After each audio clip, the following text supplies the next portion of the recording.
Going to contact our partner Randolph at Germany. I'm just Randolph, centering calling. Hello. Randolph. Hello. Hello. Good morning, Randolph. How are you? Yeah, guten Morgen aus Deutschland. Good morning from Germany. Okay. So Randolph is going to present us.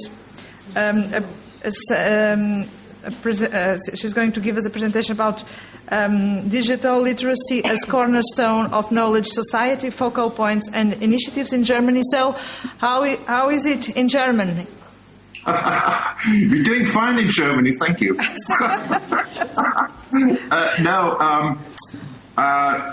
First of all, thanks for these brilliant presentations so far. So I listened to all of them, and great work, thank you. Next thing is when just one word before I start. Some of you probably know that the situation, the situation of the education system in Germany is a very difficult one because it's so complex. So the whole system is very complex. So we have a national government, we have 16 autonomous states, and so you can imagine we have 17 different ideas on what social inclusion and what digital inclusion could be. And consequently, of course, we have 17 ways to approach this.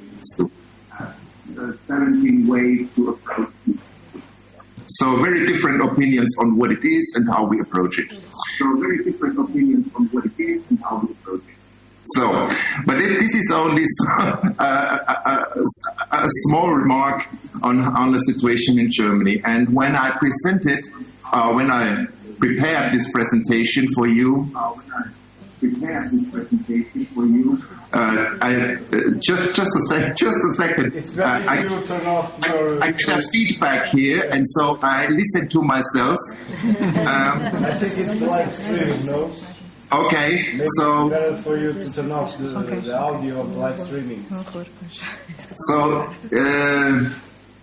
okay, when I prepared this presentation, I, of course, thought, what could be of interest for you? What information could I give you on Germany, especially the situation on digital inclusion? And I came to the conclusion that it's not very interesting for you to hear about initiatives in Germany, but maybe more on the general situation in Germany, the major target groups, topics and themes.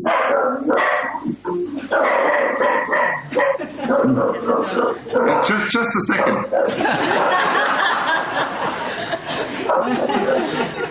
I hope he's not trying to give digital literacies to the dog. I've got my 2 dogs in the office, so sometimes it's a problem. So, but to continue, and the third, the third thing I will present to you is the experience we made here in Germany so far, related to the issue of digital inclusion.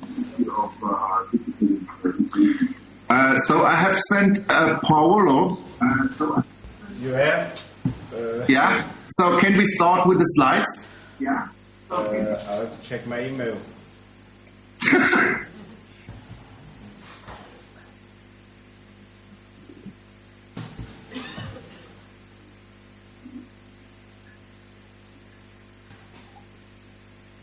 Okay, while Paul is checking his email and Randolph is waiting for the presentation, I want you to know that we are just in a week that is the European Maker Week this week. So it's just right to have this event because, after all, we are makers. makers of knowledge, makers of things. So this is our week, guys. So let's make things, good things, we hope. Randolph, I already have your presentation. If you could So please tell me when Okay. to pass the slides. Okay. Yeah. Okay. So you can go to page 2. Okay. Page 2. This is more or less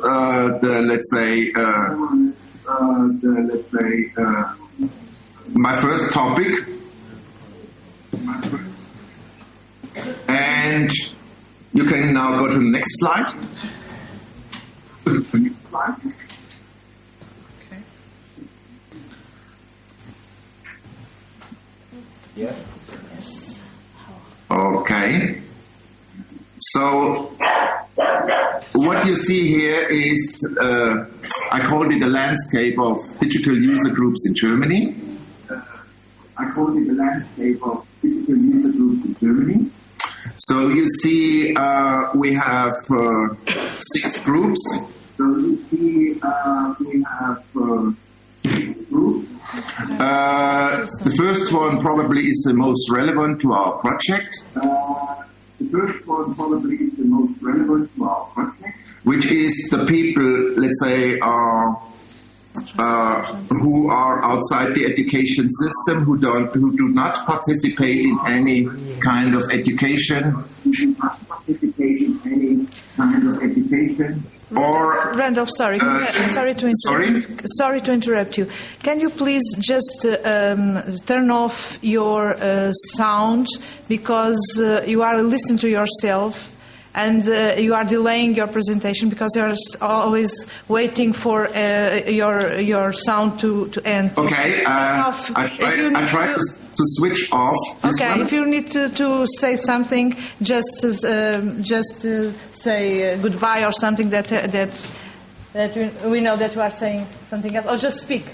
Okay. Okay, you can go on. You can go on, Randolph. Yes.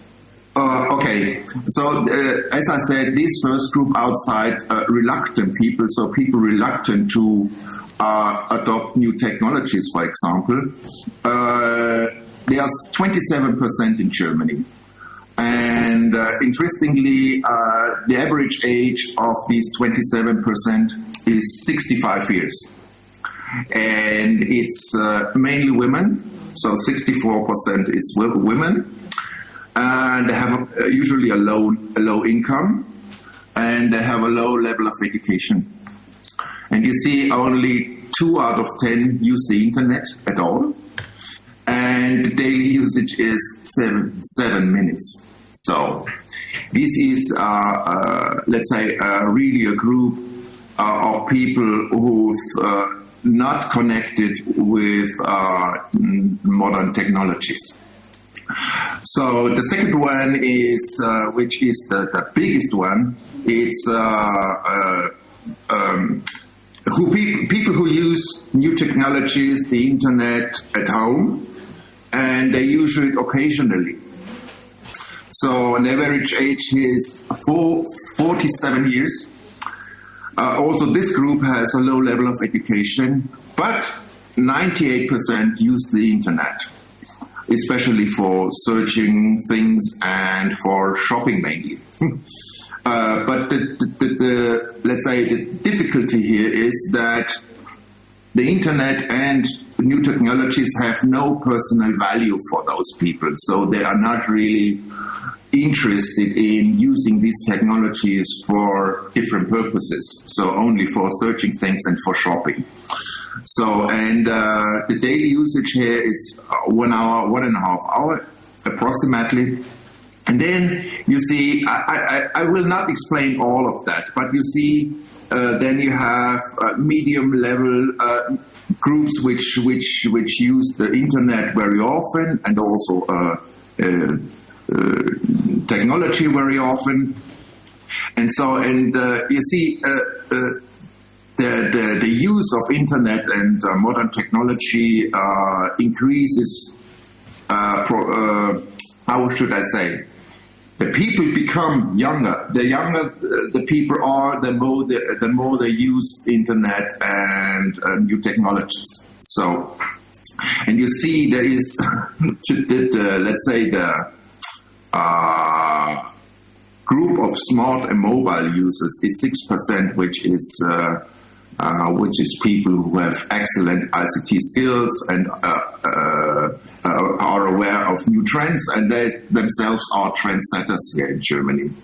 So, but anyway, I think you can download this graphic and these slides from our internet site, I think, later on. So this is basically the situation in Germany. The most important thing here is that the main target group for digital inclusion is people around 65 years with a low income, low level of education, and so on. And so the next slide, can we change to the next slide? Yes. The next slide gives you an impression how people use the internet, social media, and so on. And you see, if you look at the text writer, you see there's quite a lot of people also from the first group, from the outsiders and the reluctant people who are using Word and other text writing programs. But they don't use spreadsheets. You see this in the second column. But they are somehow aware of the technologies. They can handle the hardware. They can switch on the computer. They can use a mouse or something. The next thing is web tools, which means basically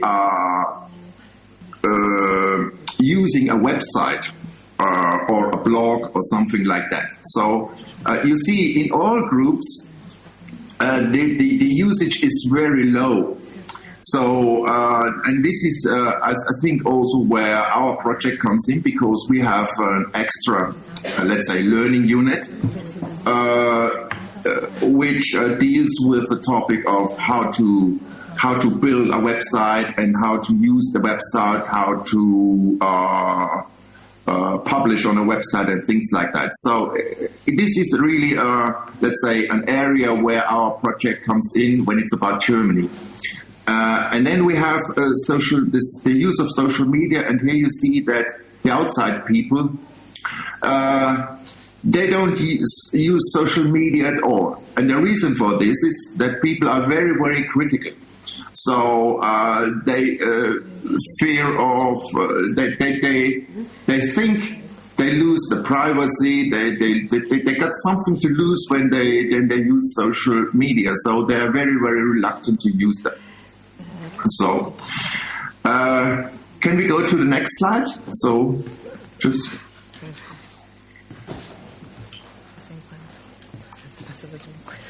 So the question is, what is the main target groups of digital inclusion initiatives in Germany?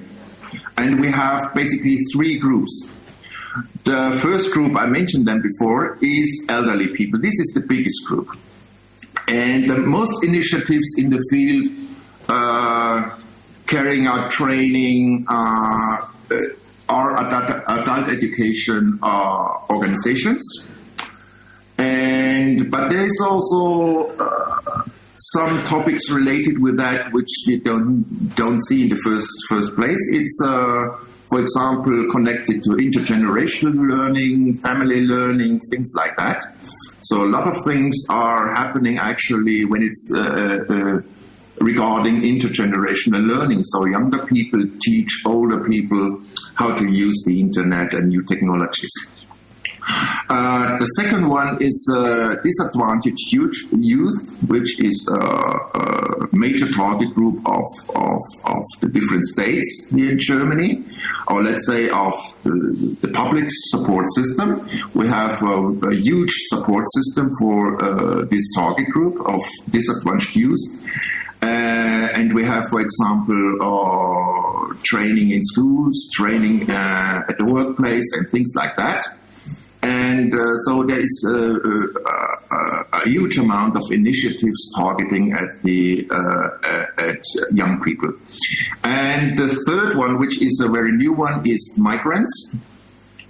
And also now a lot of initiatives on social inclusion are addressing migrants.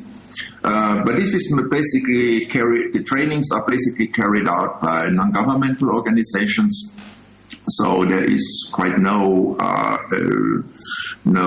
participation of the state or of the adult education sector in general. So can we go to the next one? Yes. So as I said, the third and last part of my presentation is on the issues and problems in dealing with digital inclusion. This is more or less experiences we made in Germany when training people or trying to include them. So the first problem is in Germany there is often reluctance against the use of ICT in the internet. The major reason is the value is not clear to target groups. So persons invest time and effort only if the activities are somehow relevant to them. So the next one is how to reach out to the problem groups here. The people never use internet, the people have no connection to new technologies. How do we reach these problem groups? Outside the formal education and support system. Because often these people, as I said before, are not within the education system or have dropped out from the education system. So how to reach out to these problem groups is still a question raised, and there is quite a lot of answers, but all of them have their problems, let's say. So this is particular problem to public financed initiatives, for example, in schools and youth centers. So the people who would need the skills could not be found in schools or youth centers, but the initiatives are taking place there. So there is a gap. And I think that uptake can, at least we expect uptake to make a strong contribution to this problem and try and helps us to solve the problem, because we do the training with a MOOC, so people have open access to it. So they don't have to be in school or a youth center or somewhere to get training. So we have an open access approach, which probably is better than doing it within the institutional system. So the next slide, please.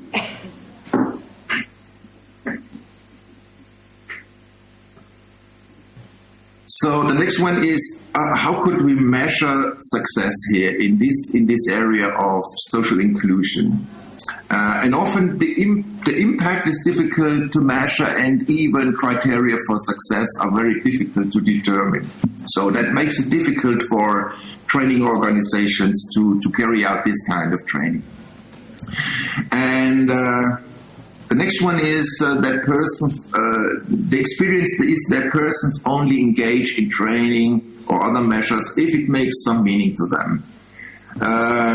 Many training initiatives fail because they do not connect with the life world of the disadvantaged people. So things remain abstract for people, and they cannot connect it with the daily practice.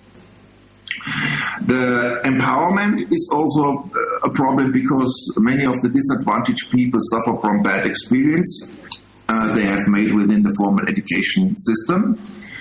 So a lot of empowerment action or activities is needed to overcome reluctance and engage them in learning. So the next one.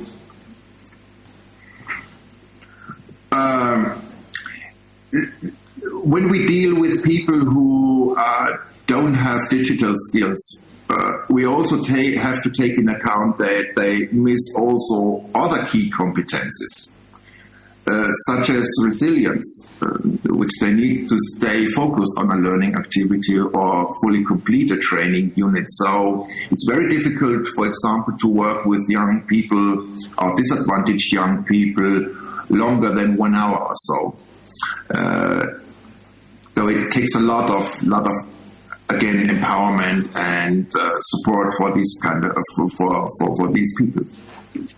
So, especially the multipliers and educators have a specific role here. The educators must be able to take the perspective of the learners, learn about their motivations, interests, and how the learners connect the themes and topics of the digital world with their own live world. For example, the educators often suppose the outcome of a training to be a homepage, but the young people or people with a disadvantaged background, they focus more on the production process or the activities leading to this final product. So the result is not so important for them, but doing things is more important. So, and I give you, at the end of my quick presentation, I give you a small test or so. What we have done here in Germany. We have sent young persons with migrant backgrounds to Germany, to German enterprises for a 2-week internship.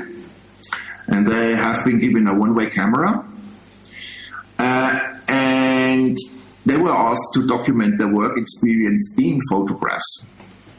And when back in school, they were taught to use Photoshop, a digital tool, in order to refine and beauty the photos. And finally, select 3 or 4 of them for a presentation in front of the classmates.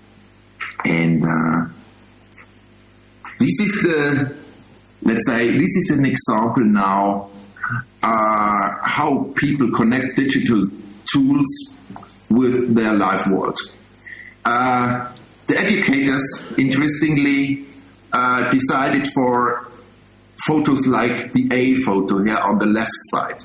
They prefer this kind of photos. So working with Photoshop means to them to produce a really, let's say, a beautiful photograph in terms of technology, in terms of aesthetics and things like that. So, but the disadvantaged people, they prefer to produce the B kind of photo because they thought it corresponds or relates more to the real experience they made in the enterprise through their internship, because they were overwhelmed by the speed of the work and things were busy. They had no time to really make a good photograph there. So this is only one example to get more connected to the life world of disadvantaged people and take their point of view, and from this, based on this experience, together with disadvantaged people, develop an approach really helps them to integrate in the digital society. So, but that's all for now. And so, yeah. Thank you very much, Ron. Thank you.